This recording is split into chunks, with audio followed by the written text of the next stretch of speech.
రెండోది సాంబశివరావు గారు చెప్పినట్లు ఫేజ్ 1లో కొన్ని భవనాలు కట్టారు, కానీ అది మూసేశారు, అని వాడట్లేదు. ఏకంగా స్కూల్స్నే మూసేసే పరిస్థితికి వచ్చారు. తెలుగుదేశం, జనసేన, భారతీయ జనతా పార్టీ విధానం ఒకటి. ప్రభుత్వ పాఠశాలల్ని మేము బలోపేతం చేస్తాం. ప్రైవేట్ పాఠశాలలకి ధీటుగా ప్రభుత్వ పాఠశాలలు తీర్చిదిద్దాలనేది మా లక్ష్యం. అందుకే చంద్రబాబు నాయుడు గారి నాయకత్వంతో మెగా డిఎస్సి కూడా ప్రకటించాం. ఉపాధ్యాయుల పోస్టులు కూడా భర్తీ చేస్తున్నాం. నెక్స్ట్ ఇయర్ ఏదైతే స్కూల్ ఓపెన్ అయ్యే సమయానికి ఉపాధ్యాయులు కూడా పకడ్బందీగా మేము ఏర్పాటు చేస్తాం. దాంతోపాటు రాజుగారు ప్రధానంగా ప్లే గ్రౌండ్స్ ఏర్పాటు చేస్తే బాగుంటుందని కోరారు. ఉపాధి హామీ పథకంతో అనుసంధానం చేస్తాం. పవనంతో నేను చర్చిస్తాను. ఆయనతో పాటు మన స్పోర్ట్స్ మినిస్టర్తో కూడా ఆల్రెడీ డిస్కషన్ చేశాను.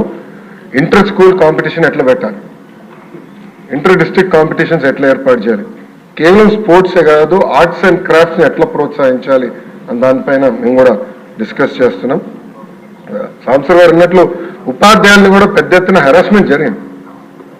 గత ప్రభుత్వం వాళ్ళకి అనేక యాప్లు ఇచ్చి వాళ్ళు అన్ని రకాలుగా ఇబ్బంది పెట్టిన విషయం వాస్తవం. పాదయాత్రలో కూడా ఉపాధ్యాయులను కలిశారు, వాళ్ళ సమస్యలు నాకు చెప్తాం జరిగింది. ఈ సంవత్సరం నా ఆలోచన, I'm subject to correction from members, నా ఆలోచన ఏంటంటే ఈ సంవత్సరం ముందల కేజీ టు పీజీ విద్య మొత్తం ప్రక్షాళన చేద్దాం.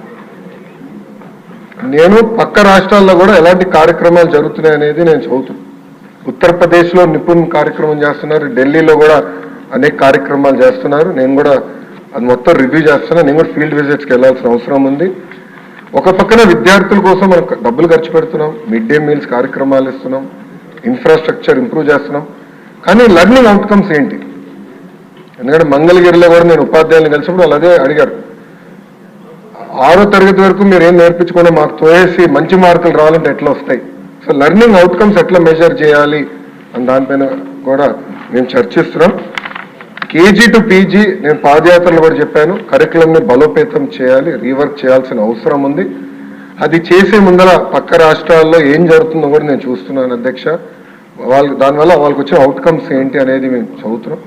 ఆ మొత్తం రోడ్ మ్యాప్ ప్రిపేర్ చేసి సంఘాలతో కూడా మేము చర్చించి అందరు బయ్యన్ అయిన తర్వాత ఆ రోడ్ మ్యాప్ ప్రజల ముందర పెట్టాలనేది నా లక్ష్యం. దాని తర్వాత ప్రజల దగ్గర నుంచి కూడా అభిప్రాయ సేకరణ చేసిన తర్వాత ఆ కార్యక్రమాన్ని మేము అమలు చేసి నెక్స్ట్ అకాడమిక్ ఇయర్కి తీసుకొస్తాం.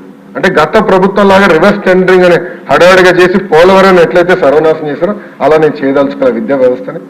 విద్యా వ్యవస్థలో కూడా అనాలోచిత వల్ల చాలా దెబ్బతిని సిబిఎస్ఈ కరికులం అన్నారు, కొన్ని స్కూల్స్ ఏమో CBSE curriculum with CBSE examination అన్నారు, మళ్ళీ మధ్యలో ఐబీ అన్నారు, తర్వాత టోఫల్ అన్నారు, డిక్షనరీ అన్నారు. అంటే కొంచెం గందరగోళంగా ఉంది. ఇది మొత్తం కొంచెం స్ట్రీమ్ లైన్ చేయాల్సిన అవసరం ఉంది. ఎందుకంటే మన పిల్లల భవిష్యత్తు దీనిపైన ఆధారపడి